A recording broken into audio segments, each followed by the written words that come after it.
I didn't cry. I didn't argue. I just picked up my daughter's backpack off the floor, took her hand, and walked out of the house I had paid to renovate. That was 8 months ago, and I still think about the look on my sister-in-law's face when she realized I wasn't coming back, not to beg, not to explain, not to apologize, just gone. Let me back up. My name is Cassie. I'm 31 years old. I work as a mid-level project manager at a logistics company in Columbus, Ohio.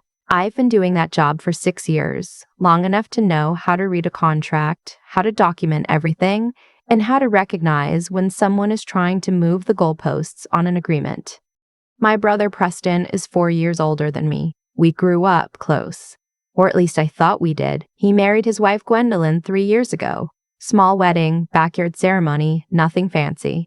I liked her at first. She was organized, direct, had strong opinions about things. I respected that, even when those opinions were occasionally aimed at me. The trouble started the year before last. Preston had been laid off from his job at the auto parts distributor where he'd worked for 9 years. The plant restructured. His whole department got cut. He was 42 days from his 10-year mark, which would have locked in a better severance package. I still get angry thinking about it. He spent the next 5 months applying for jobs, collecting unemployment, trying to hold it together. Gwendolyn worked part-time as a dental hygienist.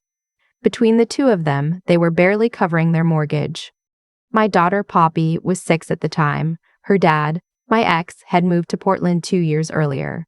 We had a custody agreement, but he was inconsistent. Some months he paid child support on time, some months he didn't. I had stopped counting on it as reliable income. I was doing okay on my own. Not flush, but stable. I had a savings account I'd been building since before Poppy was born. Preston called me one Sunday evening in February. He didn't open with small talk, which I appreciated. He said he and Gwendolyn had found a deal on a property, a 1970s ranch house in Westerville, 30 minutes from me. It needed work, a lot of work. New roof, updated kitchen, bathroom remodel, new HVAC.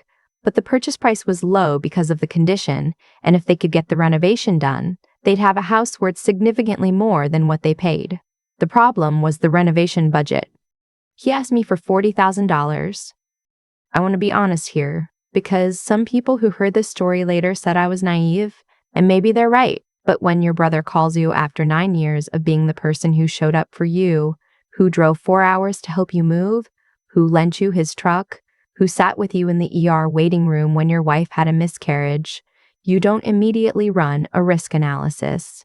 You think about all of that, and then you think about what it would mean to say no. He promised he would pay me back, not in a vague someday way. He said, and I wrote this down right after the call because something in my gut told me to, Cassie, I'll have this back to you within 3 years. Once I'm working again, and we've got equity in the house, we'll refinance and you'll be first in line. He also said that as long as I needed it, Poppy and I had a room in that house. That we were family and family takes care of each other. I transferred the money in March, $40,000. Every cent of my emergency savings, which I had built up over 5 years of careful budgeting and the occasional sacrifice of things I wanted but didn't need. I made one mistake. I sent it as a personal transfer, not a formal loan. No promissory note. Preston said paperwork between siblings felt cold. I agreed with him, which was stupid, and I have had to live with that. The renovation took about 8 months. I visited a few times during the process. The house was coming together beautifully. Open-plan kitchen, refinished hardwood floors, a big backyard Poppy immediately claimed as her favorite place in the world. There was a guest room on the main floor with its own bathroom. Preston showed it to me on one of those visits and said, "This is yours and Poppy's whenever you need it." They moved in the following November. Things were fine for a few months. Christmas was good. We spent it together, and Gwendolyn seemed genuinely warm. She made Poppy a stocking with her name on it. We watched movies and ate too much, and it felt like the version of family I had always wanted. Then Preston got a new job in January. Good position, better salary than before. Things stabilized for them financially, and something shifted. I noticed it first in small ways. When I called to ask about coming to visit in February, Gwendolyn answered instead of Preston. She said they were settling into routines, and it might be better to schedule visits a little more in advance. I thought that was reasonable. I scheduled 3 weeks out. When I arrived, the guest room had been repurposed. Gwendolyn had moved her crafting supplies in a large cutting table, a shelving unit, fabric bins stacked to the ceiling. My brother looked slightly uncomfortable when I saw it. He said she'd been meaning to tell me. He said there was still space on the pull-out couch in the living room. I didn't say anything. Poppy and I slept on the pull-out. It was fine for one night, but the visit felt different. Gwendolyn was home the entire time and she seemed to be monitoring. Not in an aggressive way, just present. Watching. When Poppy ran in from the backyard with muddy shoes, Gwendolyn was there immediately, with a towel and a tone of voice that was technically polite and actually a warning. When Poppy asked if she could have a snack and went to open the refrigerator, Gwendolyn redirected her to the pantry and said the fridge was organized a specific way. On the drive home, I told myself I was reading too much into it. I wasn't. In April, I got a text from Gwendolyn. Not Preston. Gwendolyn. It was long. I'm going to summarize it because the full thing still makes my chest tighten when I think about it. The gist was this. She and Preston had talked, and they felt it was important to establish some household boundaries now that they were settled. She said she wanted to be clear that their home was their home, and that while they loved Poppy and me, they needed me to understand that visits were by invitation, not standing arrangement. She said the guest room had always been intended as a flexible space, not a dedicated room for me. She said she hoped I understood that the investment I had made in the renovation was, legally and practically, a gift, and that it didn't create an ongoing claim on their space. Then she sent a second text, a screenshot. It was a photo of Poppy. A photo I had posted on my personal Facebook months ago. Poppy in the backyard of their house, playing with the garden hose, laughing.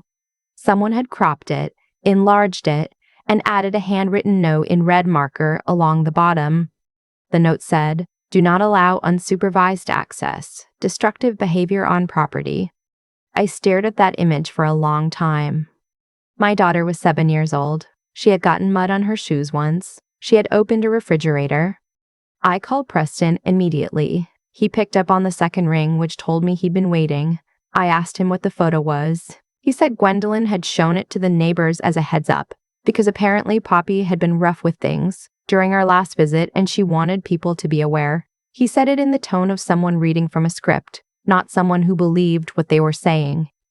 I said, "Preston, that is a photograph of your niece with a note calling her destructive. She is 7. He said, "Cassie, Gwen just wants to maintain the house. You know how much work went into it." I did know. I funded $40,000 of it. I didn't say that then. I took a breath and I said, "I need to think about this." And I hung up. That night I sat at my kitchen table after Poppy was asleep and I went through every piece of documentation I had from the time I made the transfer. Bank records, the text thread where Preston had promised repayment, every email, and then I found something I'd almost forgotten about, an email from Preston sent the week before. I transferred the money with a subject line that just said, "Thank you." In the body, he had laid out the terms he described on the phone. 3-year repayment. First in line after refinancing. This is a loan, not a gift, and I intend to honor it. I forwarded that email to myself 3 more times to 3 different email addresses, and I saved it to my cloud storage. Then I called my friend Adrienne, who had gone to law school. She didn't practice anymore, she was in HR, but she listened to everything and said clearly, "That email is significant. You have a documented loan agreement in writing. The fact that there's no promissory note doesn't automatically make it a gift. You need to talk to an actual attorney." I made an appointment for the following Thursday. In the meantime, Gwendolyn sent a third message. This one had more screenshots. She had apparently circulated the photo of Poppy to 2 other families on their street, describing my daughter as having behavioral issues and suggesting that if she was ever seen in the neighborhood unaccompanied, they should contact her directly before allowing Poppy into their homes or yards. My daughter had behavioral issues because she tracked mud. I want to pause here for a second and tell you something. I am not a confrontational person. I have spent most of my life trying to smooth things over, trying to be the easy one, the flexible one, the one who adjusts. I watched my mother do it her whole life, and I absorbed the lesson that keeping the peace was more important than keeping your dignity. That's a thing you have to unlearn, and I was 31 years old and still in the process of unlearning. This was the moment I stopped. I didn't respond to Gwendolyn's messages. I didn't call Preston. I went to my attorney appointment, laid out the documentation, and asked what my options were. Her name was Miss Patricia Hollis, not on the band names list, an actual attorney I found through a colleague recommendation. She reviewed the email and the bank transfer records, and she said something that I have thought about many times since. The email establishes intent. The transfer establishes fact. Together, they make a very reasonable case for a loan recovery action. She drafted a formal demand letter. It went to Preston and Gwendolyn's address, certified mail, return receipt. The letter documented the $40,000 transfer, cited the email as evidence of loan terms, noted the 3-year repayment timeline, which had not been honored, and formally requested repayment in full or a written repayment plan within 30 days. Preston called me 20 minutes after the letter was delivered. I know the timing because I was tracking the certified mail status. He didn't sound like himself. He sounded like a man who had just realized something was real. "Cassie," he said, "you didn't have to do this." "I asked you to talk to me," I said. "You read me Gwendolyn's talking points instead." She didn't mean. She sent a photograph of my daughter with a note calling her destructive to multiple households in your neighborhood, Preston. She did mean.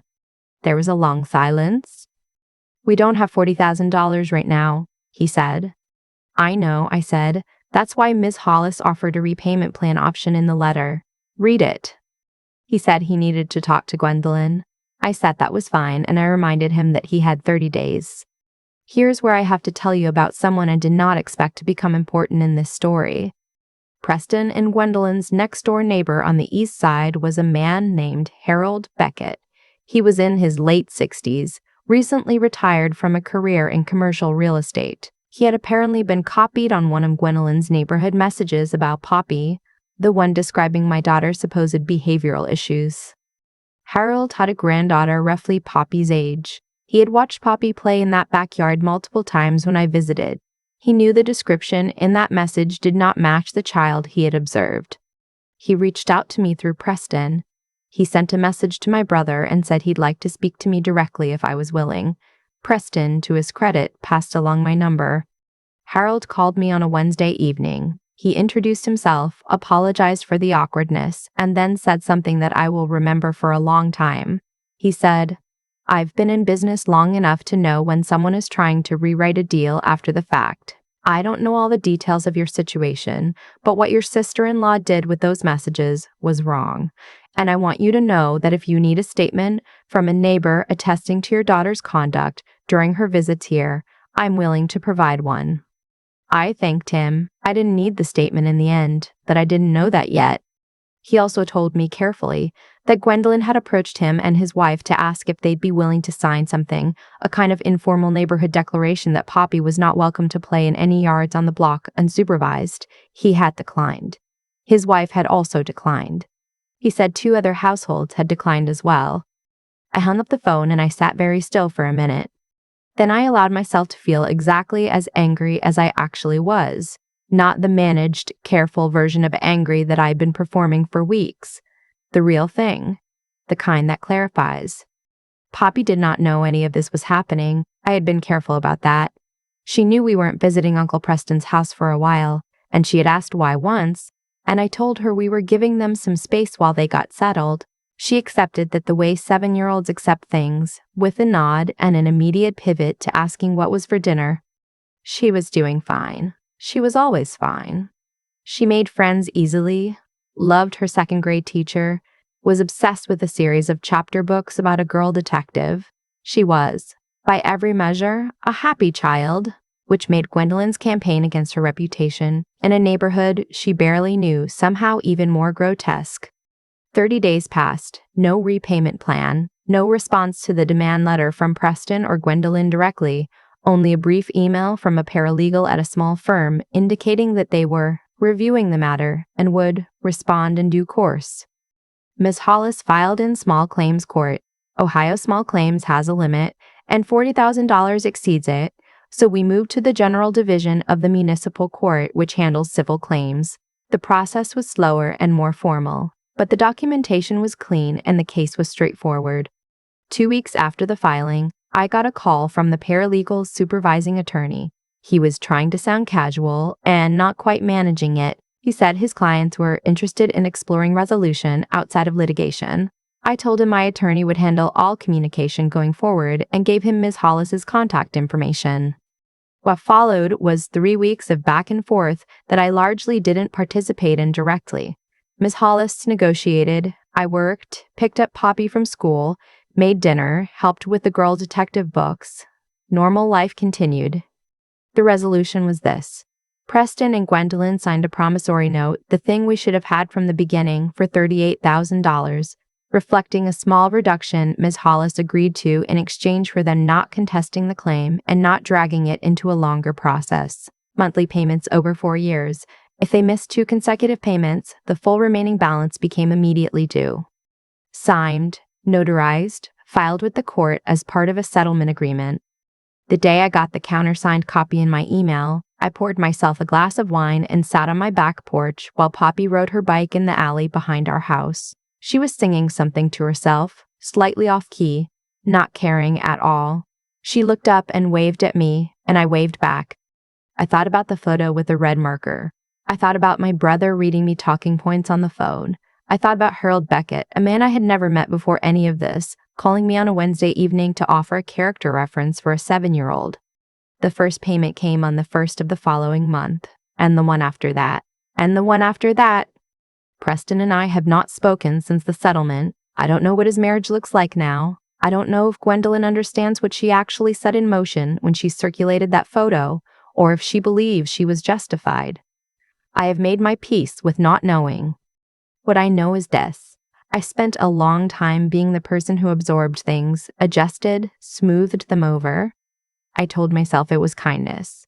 Some of it was, but some of it was fear. Fear of being difficult, fear of being the one who made things awkward, fear that the love of the people around me was conditional enough that pushing back would cost me everything.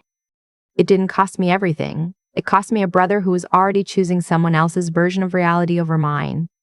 That's not a loss I caused. It's a loss I finally stopped pretending wasn't happening. Poppy asked me last month if we were ever going to visit Uncle Preston's house again. I told her honestly that I didn't think so, not for a while. She thought about that for a second and then said, "That's okay. I like our house better anyway." I do too, actually. The first payment arrives on the 1st of every month, regular as rent, and every single time I see that deposit hit my account, I feel something I don't have a clean word for. Not triumph, exactly. Not relief, exactly. Something quieter than either of those. More like proof. Proof that the agreement was real. Proof that I was right to document it. Proof that a 7-year-old girl who plays in the mud and opens refrigerators and sings off key on her bike in the alley is exactly as fine as her mother always knew she was. There's a version of this story where I never send the certified letter, where I absorb Gwendolyn's messages, make excuses for Preston, tell myself that keeping the peace is worth more than being right. I almost lived that version. I was very close. What stopped me wasn't anger exactly. It was that photograph of Poppy with the red marker along the bottom, because when you see your child, your 7-year-old who laughs too loud and tracks mud and opens refrigerators like she owns the place, reduced to a warning circulated around a neighborhood she barely knows, something in you recalibrates, not toward rage, toward clarity. I think about what actually happened in this situation, and I keep coming back to the same thing. Every consequence that followed was a direct result of choices, not luck. Gwendolyn chose to circulate that photo. Preston chose to read me her talking points instead of speaking for himself. And I chose, finally, after a long time of choosing otherwise, to stop softening what was true. Those choices had weight.